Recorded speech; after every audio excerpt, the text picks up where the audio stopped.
మత్తయి సువార్త 16వ అధ్యాయం 18వ వచనం అందరూ కలిసి చదువుతుంది. మత్తయి సువార్త 16వ అధ్యాయం 18వ వచనం. మరియు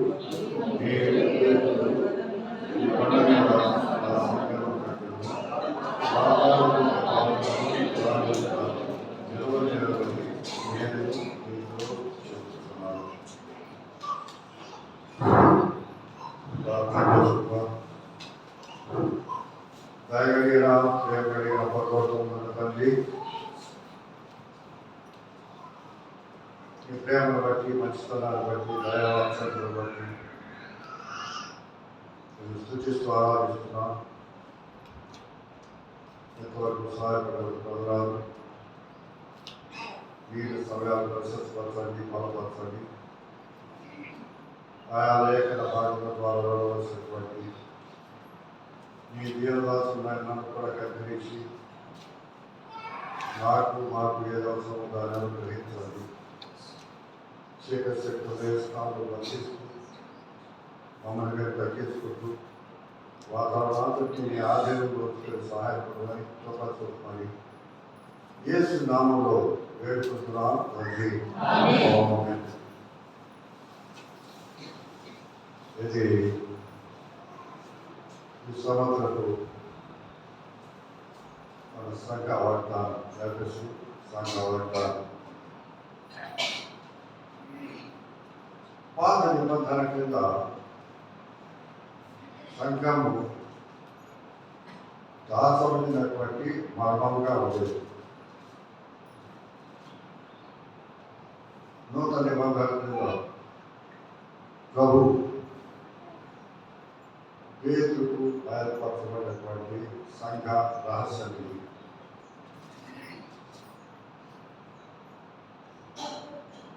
చదవండి స్పష్టంగా 18వ వచనం. నీవు పేతురుకు ఈ బండ మీద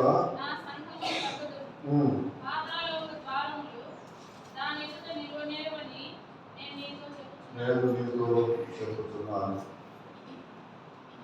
ఎఫెసు సంఘాన్ని గురించి ఉద్దేశించబడినటువంటి అంశం. ఈ అంశాన్ని మొట్టమొదటిగా స్నాతకుడైనటువంటి యోహాను భక్తుడు ఆత్మవశులై చెప్పుకున్నటువంటి అంశం ఒక హెచ్చరిక. చూడండి, ప్రకటన గ్రంథం 2వ అధ్యాయం 1వ వచనం, మొదటి భాగం.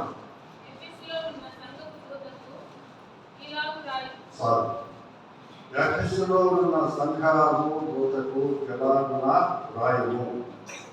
7వ అంశము. ఇప్పుడు చదవండి 3వ అధ్యాయం 4వ వచనం. 3వ వచనము 4వ వచనం.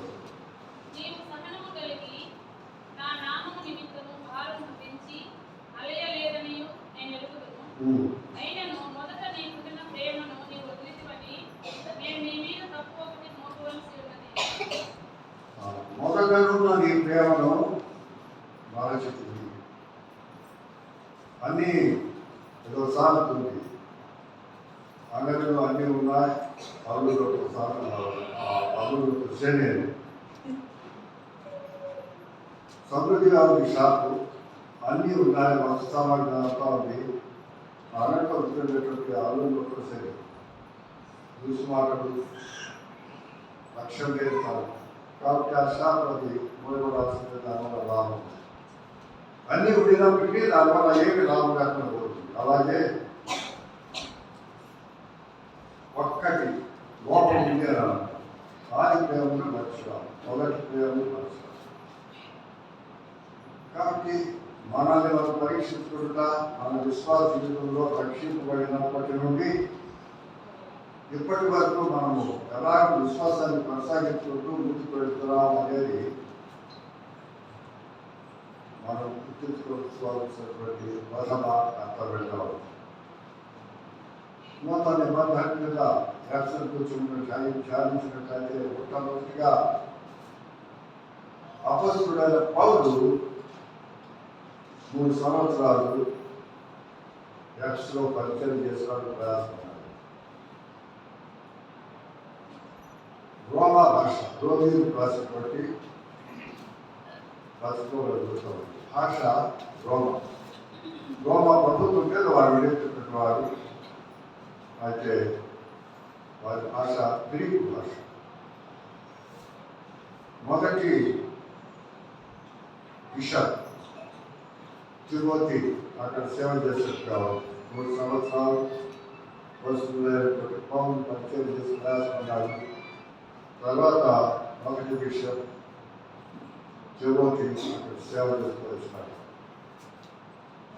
ఈ మర్మము పేతురుకు ఇక్కడ బయలుపరచబడినటువంటి అంశం కావాలి. ఈ కొండ మీద నా సంఘములు కట్టుకోవాలి ప్రభు. పేతురు అనే గ్రీకు భాషకు తెలుగులో కొండ లేక రాయి అని. కనుక పేతురు అనే మాటకు పేతురు అనే మాటకు బండ అని. చాలామంది ఈ పేతురు అనే బండ మీద సంఘం కడతారని ప్రభు అలాగే ఆలోచిస్తూ ఉంటారు. కానీ ఇది సత్యం కాదు. పెంతెకోస్తు దినాన సంఘం ఏర్పడింది. దయచేసి చూడండి, అపోస్తలుల కార్యములు 2వ అధ్యాయం మొదటి 4 వచనాలు తీసుకున్న వారు స్పష్టంగా చదవండి. 2వ అధ్యాయం మొదటి వచనం నుండి 4వ వచనం వరకు. పెంతెకోస్తు పండుగ దినము వచ్చినప్పుడు అందరూ ఒక చోట కూడింది. అప్పుడు ఏకంగా వీసు బలమైన గాలి వంటి కుదిరే ఆకాశం నుండి అకస్మాత్తుగా వారు కూర్చొని ఇల్లంతమైన మరియు అగ్ని జ్వాలల వంటి నాలుకలు విభాగింపబడినట్టుగా వారికి కనబడి వారిలో ఒక్కొక్కరి మీద రాగా అందరూ పరిశుద్ధాత్మతో నిండిన వారై ఆ ఆత్మ వారికి వాక్శక్తి అనుగ్రహించబడి అన్య భాషలతో మాట్లాడసాగారు. కాబట్టి పెంతెకోస్తు దినమున వారు ప్రార్థన చేస్తూ వచ్చినప్పుడు వారు కూర్చుని ఉన్న ఇల్లంతయు నిండెను. అగ్ని జ్వాలల వంటి నాలుకలు విభాగింపబడినట్టుగా వారికి కనబడి వారిలో ఒక్కొక్కరి మీద వలగా అందరూ పరిశుద్ధాత్మతో నిండిన వారై ఆ ఆత్మ వారికి వాక్శక్తిని అనుగ్రహించుకోవాలి అన్య భాషలతో మాట్లాడసాగిరి. కాబట్టి ఇలా ఉన్న పేతురు మాట్లాడినటువంటి మాటలను ఆ పరిచర్యను బట్టి అక్కడ గొప్ప కార్యం జరిగించింది. గొప్పే. కాబట్టి దాని ఫలితం ఏమైంది చదవండి. ఇప్పుడు 22వ అధ్యాయంలోనే 41వ వచనం చదవండి. కాబట్టి అతని వాక్యమును అంగీకరించిన వారు బాప్తిస్మం పొంది ఆ దినమందు ఇంచుమించు 3000 మంది చేర్చబడి. ఒక్క ప్రసంగం పేతురు మాట్లాడినప్పుడు ఆత్మావేశుడై పరిశుద్ధాత్మ చేత నింపబడి పెంతెకోస్తు దినమున ప్రవచించిన ప్రవచనానుసారముగా అక్కడ 3000 మంది సంఘముగా చేర్చబడినారు. ఆరంభంలో ముఖ్యమైనటువంటి కొత్త సంఘాలు 3 సంఘాలు. మొదటిది యెరూషలేము సంఘము, రెండవది అంతియోకియ సంఘము, మూడవది ఎఫెసు సంఘం. అలాగా అనుదినము ఆ సంఘము వర్ధిల్లుతూ వచ్చింది, నూతన పత్రములతో వచ్చింది. మొట్టమొదటిగా 3000 మంది సంఘంలో చేర్చబడినారు. అటు తర్వాత సంఘము అభివృద్ధి చెందుతూ వచ్చింది. సంఘానికి శిరస్సు 1వ అధ్యాయం 18వ వచనం ప్రకారంగా మన ప్రభువే సంఘానికి శిరస్సుగా ఉన్నారు. కాబట్టి ఈ సంఘం వలని ఉద్దేశం ఏమిటి, ఈ సంఘం నడిపించుకోవటంలో పరిస్థితులు ఏమిటి, సంఘం అలాగ మరి వర్ధిల్లాలి అనే అంశాల గురించి మనం ధ్యానించినట్లయితే మొట్టమొదట మన ఎఫెస్ సంఘాన్ని గురించి కొద్దిసేపు మాట్లాడుతున్నాం.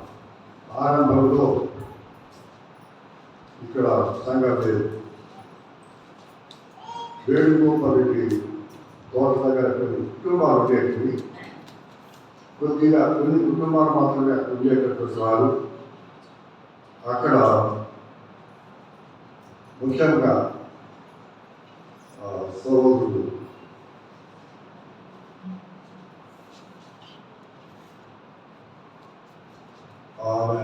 ఆయన తల్లి ఉండేది.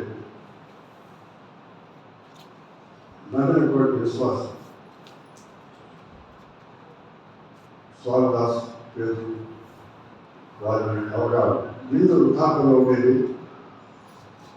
ఆమె కొరకు అక్కడికి వెళ్ళి దర్శించి ప్రార్థన చేసి రావాల్సి వచ్చేది. పేరు కుటుంబాలు కఠినమైన దారి కాలినడక పోవాల్సిందే. రాత్రుల్లో పోయే సందర్భంగా వచ్చేటప్పుడు పోయేటప్పుడు పాములు ప్రత్యక్షమవుతుంటాయి. కఠినమైనటువంటి దారి ఆ పరిస్థితి. ఆ విధంగా మరి ఆ సందర్భం విన్నప్పుడు కొంతకాలానికి ఇక్కడ కాలనీ ఏర్పడింది. ఇందిరం కాలనీలో కొన్ని స్థలాలు వారి కేటాయించినప్పుడు చాలామంది ఇక్కడ ఇల్లు కట్టుకునేదానికి అవకాశం ఏర్పడింది. కాబట్టి అనుకూలమైన పరిస్థితి అని చెప్పాలి. అలా ఇల్లు ప్రతిపాదించుకున్నారు.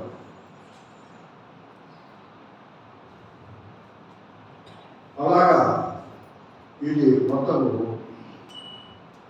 ఎత్తైన స్థలము, ఖాళీ స్థలం ఇదంతా ఇల్లు లేవు. ఇది బాగా ఉందని చెప్పిన తరపు గారికి ఆలోచనకు వచ్చి ఇక్కడ నిర్ణయించుకొని ప్రజలు పెట్టడానికి ప్రారంభించారు. ఆ స్థలం ఏర్పరచుకున్నారు. ప్రారంభంతా నిశ్చితమైన స్థలం ఇది. సుందరం గారు మాత్రమే ఇక్కడ ఒక ఇల్లు దూరం ఉండేదండి. ఇప్పుడు ఉండేటటువంటి ఇల్లు. అలాగిన సౌరుడు దానియేలు సుందరం గారు ఎక్కువగా దినాలు సహకరిస్తూ వస్తారు. ఉదయమే లేచి ఒకటి వ్యాధి ఉండేది నా దగ్గర సరిగ్గా వచ్చి ఇక్కడ ఈ స్థలం అంతా ఏర్పాటు చేసి దాన్ని పొలాలు చేసి మధురటువంటి స్థలం వచ్చినప్పుడు ఒక సహోదరుడు వర్కేశాడు. ఆయన క్రైస్తవుడే. ఈ స్థలంలో 2 ప్లాట్లు మేలు పెట్టి 2 కుటుంబాలకు ఇచ్చేస్తాడు. మొదటి భాగమే తర్వాత భాగమే.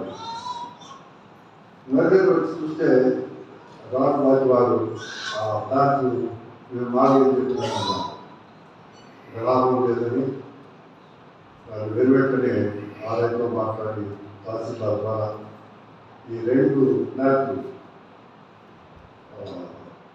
తాక్షకున్నా అటువైపు ఇప్పుడు ఉన్నాయని లేదు కానీ ఆ తాక్షత వైపు ఆ 2 ఫ్లాట్లు వాళ్ళు మొదలాగించి ఇక లాభం లేదని వెంటనే పునాది వేసుకుంటే మేము ప్రవేశించాలని అలాగా అది ఆరంభమైంది. కట్టడం ఆరంభించినప్పుడు ఉండేదానికి దానికి స్థలం కావాలి కాబట్టి వీరిద్దరూ సహకరించినారు. ఇక్కడ ఒక గుడిసెమాలు చేసి దాంట్లో ఒక మాసం ఉదయం నుండి సాయంకాలం వరకు ఇక్కడ పని చూసుకొని బయలుదేరి వెళ్ళేటటువంటి ఆ సందర్భంగా సహోదరుడు దేవదాస్ కూడా అప్పుడప్పుడు నాతో సహకరించినాడు. సహోదరుడు ప్రభుత్వం జీవించడానికి లేదు. అయితే ఇక్కడ సిస్టర్స్ వారి పరిచయం ఎక్కువ ఉంటుంది. ప్రయాస చాలా ఎక్కువగా ఉంటుంది. లేకపోతే ఈ పని జరిగేటటువంటిది కాదు. స్వచ్ఛందంగా కొంతమందికి నామినల్ లేవరు కొద్దిగా అలాగా పని ఆరంభించి సకాలంలో దాన్ని పూర్తి చేసుకునేటటువంటి తరపు కలిగేటువంటి వారికి కలిగినప్పుడు ఆరంభించిన పని పూర్తి చేసే సందర్భంగా పునాది కట్టే సందర్భంలో అది ఏరియాకి ఈ విషయంలో సహకరిస్తారు.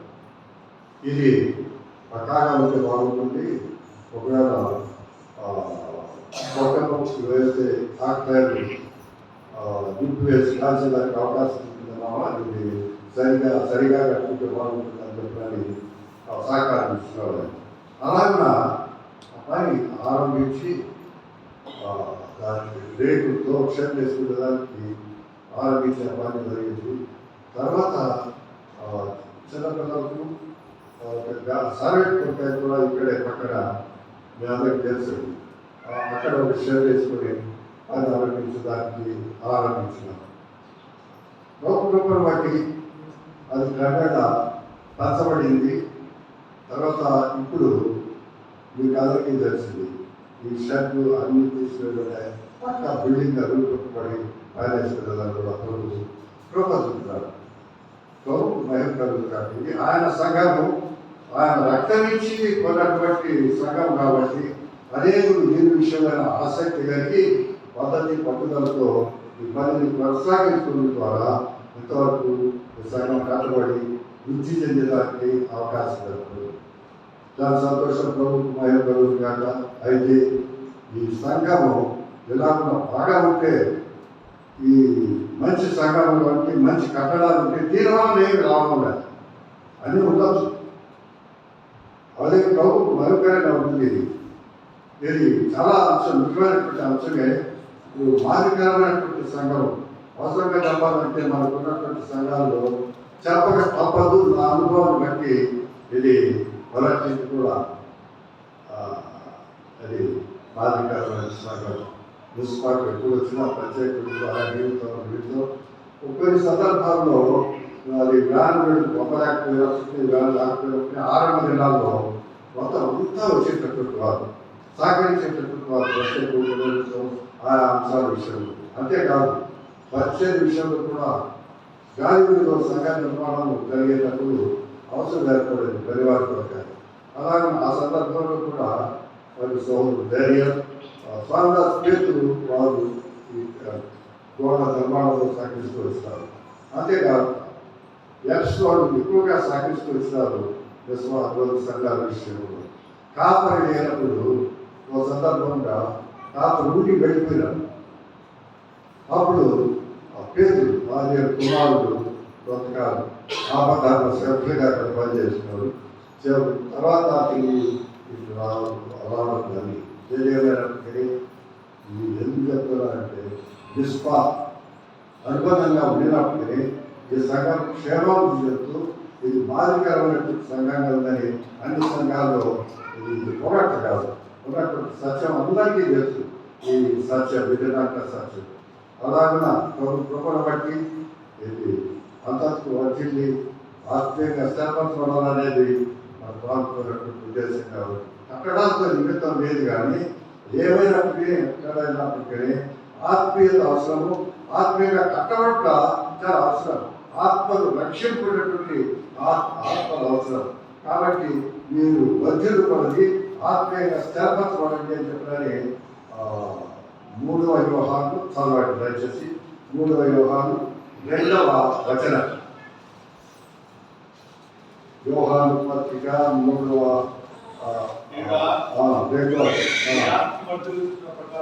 నీ ఆత్మ ప్రకారం అన్ని విషయాల్లో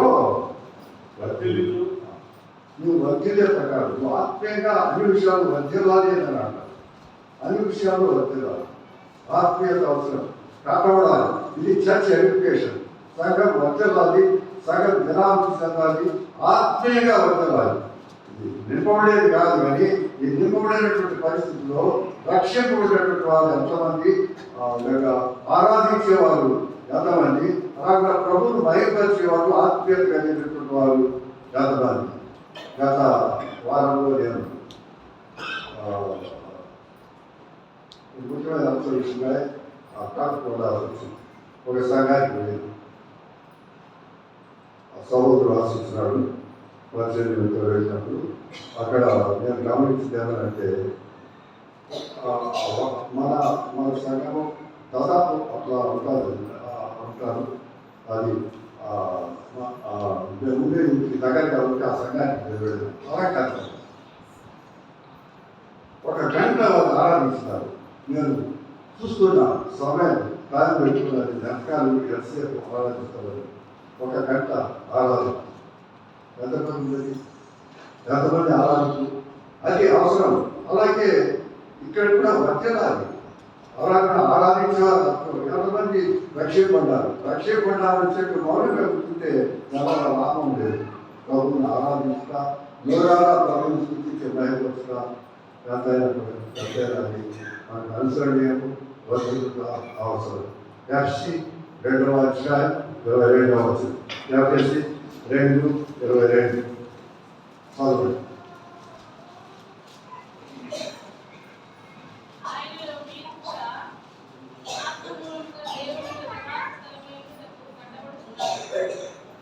ఆయనలో మీరు కూడా ఆత్మమూలంగా దేవునికి నివాస స్థలమైనటకు కష్టపడుతున్నారు. ఆత్మమూలంగా దేవునికి నివాస స్థలమైనటకు కట్టబడుతున్నారు. ఆత్మమూలంగా కట్టబడుతున్నారు. ఇది ముఖ్యమైనటువంటి అంశంగా ఉంది నా జీవితంలో. అందుకని విశ్వసించినటువంటి ఆయన కులంగా ఆత్మీయంగా కట్టబడుట, అభివృద్ధి చెందుట ప్రాముఖ్యమైనటువంటి అంశంగా ఉంది. దానికొరకై ఆత్మీయంగా బలపరచబడినటువంటి మనము ఏం చేయాలంటే బలహీనులను బలపరచాలి.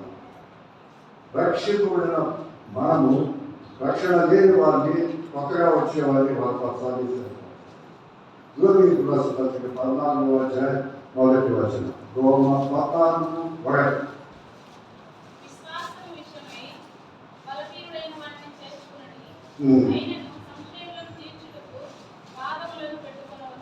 విశ్వాస విషయమై బలహీనులైన వారిని చేర్చుకోండి. బలహీనులైన వారిని బలవంతులమైనటువంటి మనము చేర్చుకోవాలి. దాని వరకు మనమేం చేయాలి? 1 కొరింథీ 9వ అధ్యాయం 22వ వచనం. 1 కొరింథీ 9:22.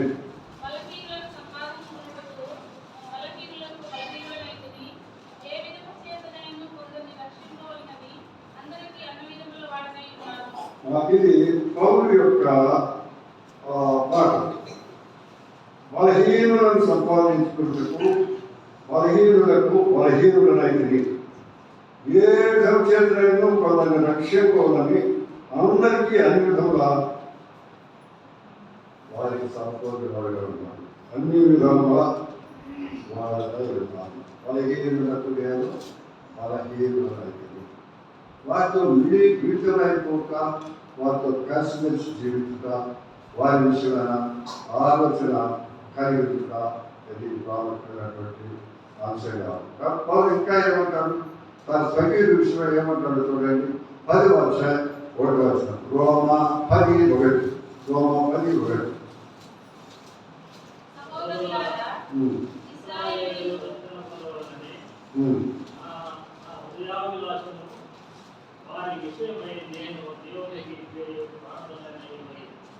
ఇది అపస్తుడైన పౌలు యొక్క ఉద్దేశం.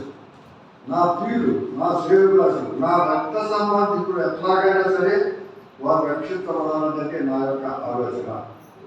ఇంకా రోమియోకు రాసిన 9వ అధ్యాయంలోనే 3వ వచనం. రోమా 9:3.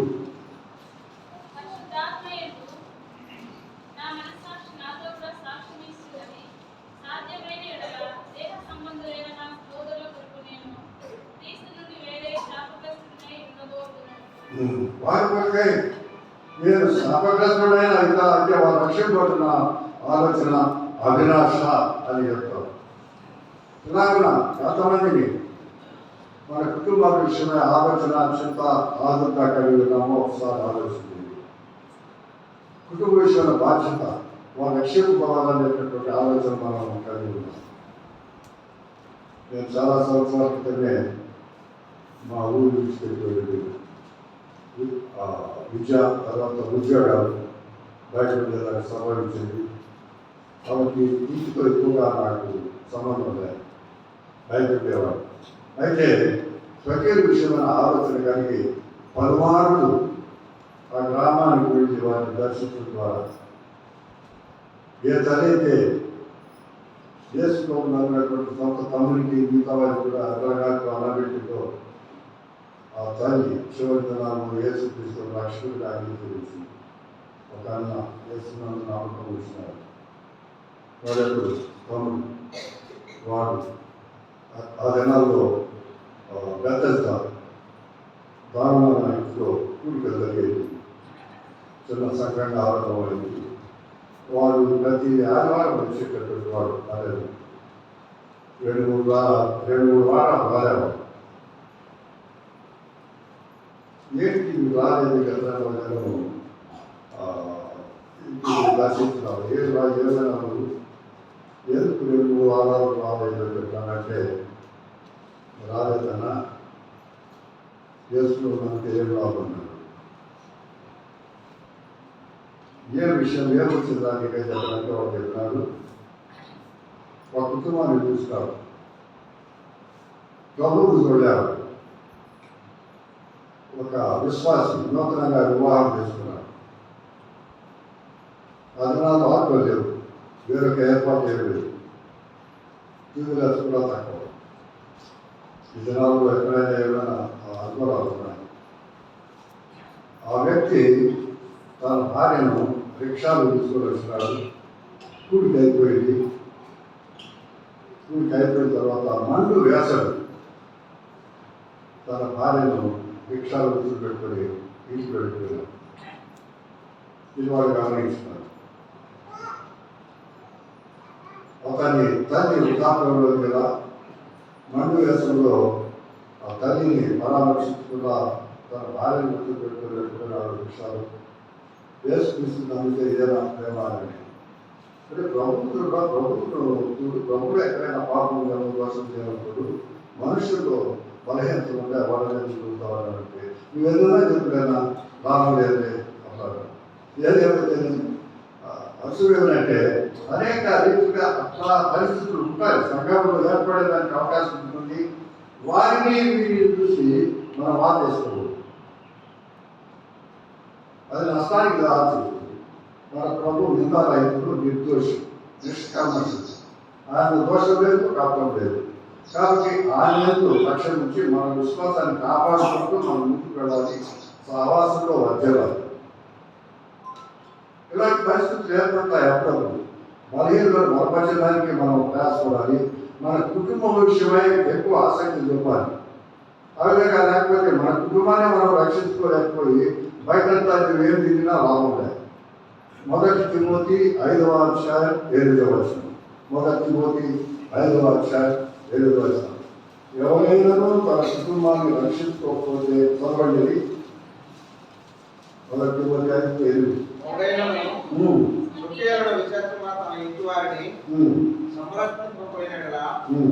వాడు విశ్వాస త్యాగం చేసిన వాడై అవిశ్వాస కన్నా చెడ్డవాడై అవిశ్వాసం అంటే చెడ్డవాడు. తన కుటుంబాన్ని సంరక్షించుకోలేకపోతే రక్షించుకోలేకపోతే ఒక దైవజన్యం లేదు. పులివెందుల నాగిరెడ్డి గారు గొప్ప విశ్వాసం. అతని గురించి రానుకోటి రాసేవాడు. రానుకోటి రాస్తూ గుడ్డి దేవత న్యాయాలకు స్వార్థ చెప్పి ప్రతిరోజు ఈయన రక్షించుకోవాలని చెప్తానని నాగిరెడ్డి దగ్గరికి వెళ్ళేవాడు. ఈ పేరు తప్పించుకోవాలంటే ఏదైనా సరే అని ఒక విధంగా ఆడో పేరు తెలుసుకోవాలని చెప్పాలని చేసుకోవాలి. నువ్వు రక్షకుడుగా ఉంటే, దేవుడుగా ఉంటే నాతో మాట్లాడు, లేకపోతే రాముడే నాకు కావాలి చెప్పని ప్రశాంతి పెట్టి ఆ రాత్రి సభలో పడుతున్నాడు. అలాగే పడుతున్న సందర్భంగా నిద్రలో ఒక విషయాన్ని అనిపించినాడు. నాగిరికి చూడరాని అన్నారు. కళ్ళు అవసరం కానీ కళ్ళు తీసుకొచ్చినారు. అన్నం ఎట్లా తెరవకుండా రాముని అనేటువంటి వాళ్ళంతా పాపాలని దిగిపోతాడు. సత్యాన్ని గుర్తెరిగినాడు నాగిరెడ్డి. ఇంకా కోరిక తిండి అన్ని స్వీట్ వేసినాడు. వేసుకొని ఆధారం చేసుకున్నాడు. అక్కడే ఒక గొట్టు ఉంది. ఇప్పుడు సంఘం ఉంది అక్కడ, రాక్ ప్రార్థన మందిరము. ఆ గొట్టులోకి వెళ్ళి అందులో ఎక్కువగా ప్రార్థన చేసుకునే దైవతాము. ఆ ప్రార్థన చేస్తే దయాలు వెళ్ళిపోతాయి. అలాగే దయాలు వెళ్ళిపోతాయి కాబట్టి ఆయనకు దయాన్ని ఏం చెప్పినని పేర్కొంటారు. చాలా మాకు ముఖ్యమైనటువంటి అంశం ఆ దినాల్లో అప్పుడప్పుడు రాయచోటు వచ్చేటటువంటి వాడు. అలాగా అన్ని బాగున్నాయి కానీ తన ఇంటి విషయమైనటువంటి ఆలోచన లేదు. ఆయన నిద్రలే కానీ బైబుల్ సంఘం పెట్టుకొని ఆ కుటుంబాలు రక్షించడానికి బయట సువార్తలు వేయడానికి ఆయన ప్రయాసపడేటటువంటి వాడు. కుటుంబాన్ని విడిచిపెట్టినాడు, తన భార్య పిల్లల విషయంలో ఆయన విడిచిపెట్టినాడు. ఆఖరికి పిల్లలు ఒకడు హతకుడిగా తయారైనాడు. ఒప్పందం చేసుకుని తల తీసుకెళ్ళి చూపిస్తే ఇంత డబ్బు, లేక చేయి నడిపితే ఇంత డబ్బు చెప్పడానికి కూలీ చేసేదానికి అనేసి అలా తయారైనాడు. పోషణ ఇదే. అయితే ఖర్చు చేత ఎవరైతే ఆ కార్యం ధరిస్తారో ఖర్చు చేతనే నష్టాన్ని ఎదుర్కొంటారు. ఈ కూర్చొని హత్య చేసేవారు కాబట్టి అతన్ని ఈరోజు కూర్చొని లేపేస్తారు. అంగవికుడైన జీవితం అంతా అంగహీనుడుగా తన జీవితాన్ని కొనసాగిస్తారు. చనిపోయేది వరకు మనకు అందించాలి. మన కుటుంబం ఏంటి, మన పరిస్థితి ఏంటి, అదేవిధంగా మన రక్త సంబంధుల విషయంలో ఆలోచన కలిగి ద్వారా మనము గౌరవిస్తులుగా జీవించడానికి అవకాశం లేదు. అలాగే మన విశ్వాసాన్ని కొనసాగించుకుంటా ముందుకు సాగిపోతా ఆ విధంగా పౌరు వరే నేను నా కుటుంబం కొరకు నా ప్రాణమైన ఊరుకుంటానంటాడు. వాళ్ళ లక్ష్యం కూడా అనేది నా ఆలోచన అని చెప్తాను. అలాగే మనము బలహీనతను బలపరుచుకుంటూ పోతే సంఘము అభివృద్ధి చెందుతుంది, క్షేమాభివృద్ధి చెందుతుంది. రెండవ విషయంగా నా విశ్వాసాన్ని కాపాడుకుంటూ వెళ్ళాలి. లక్ష్యం కూడా వివరణ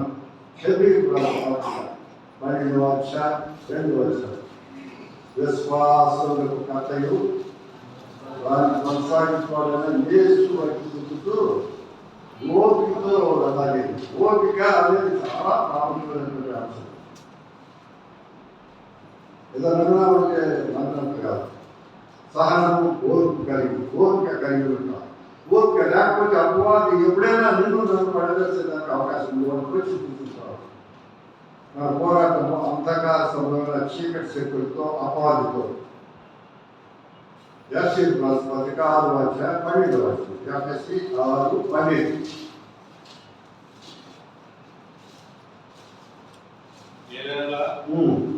మనం పోరాటంలో చేసే 2 పాపాలు ప్రధానంలోను అధికారంలోను ప్రస్తుత అంధకార సముద్రము లోక రాజులతోను ఆకాశ మండలమున దురాత్మల సమూహంతో పోరాడుతున్నాము. మనము దురాత్మల సమూహంతో పోరాడుతున్నాము. వారు కంటికి కనబడదు, మనం చూడలేము. దురాత్మల సమూహం చీకటి సంబంధమైన శక్తులు. అపవాది పరద్రోయబడను అని చెప్పబడింది. ప్రకటన గ్రంథం 9వ అధ్యాయం 12వ వచనం. 9:12.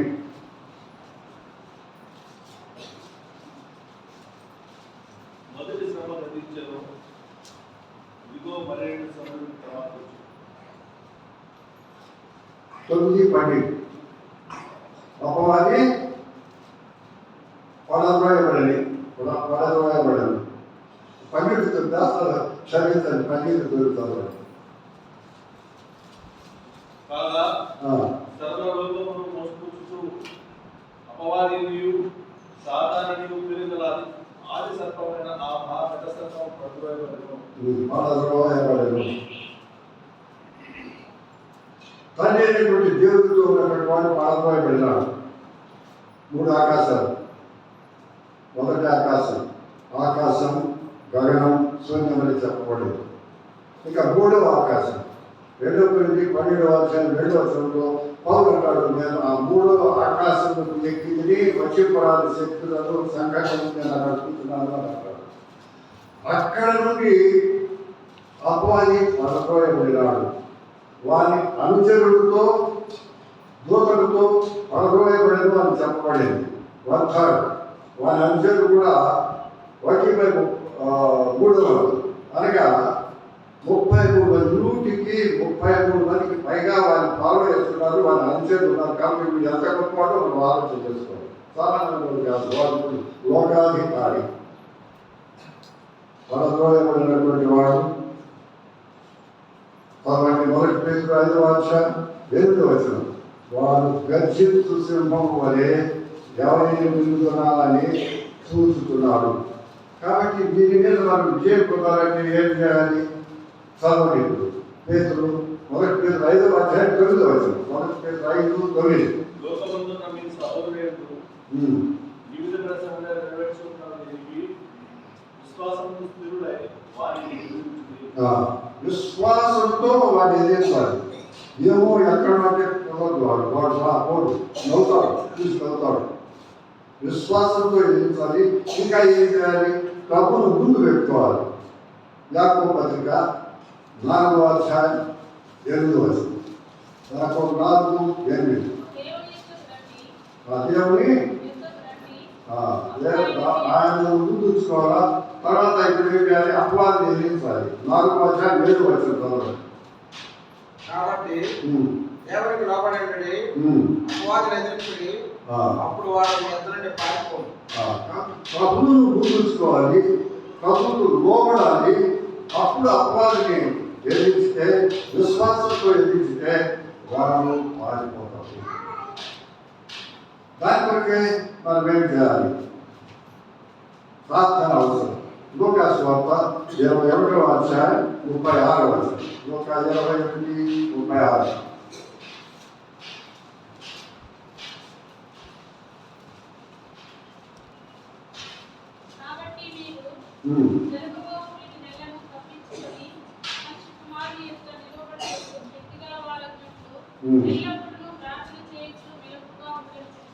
కాబట్టి ఆయన యొక్క నిలబడినట్టు శక్తి గలవారైనట్టుగా మనము ప్రార్థన చేయొచ్చు, నరకంగా ఉండాలి.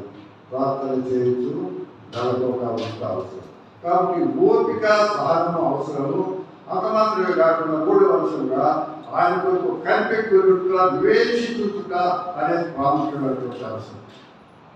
ఆ తెలుపు రాకడ కొరకు చదవడు. 2వ పేతురు 3వ అధ్యాయం 12వ వచనం. 2వ పేతురు 3:18. మధ్యభాగంలో ఉంటుంది. దేవుని తెలుపు రాకడ కొరకు అనే అంశం.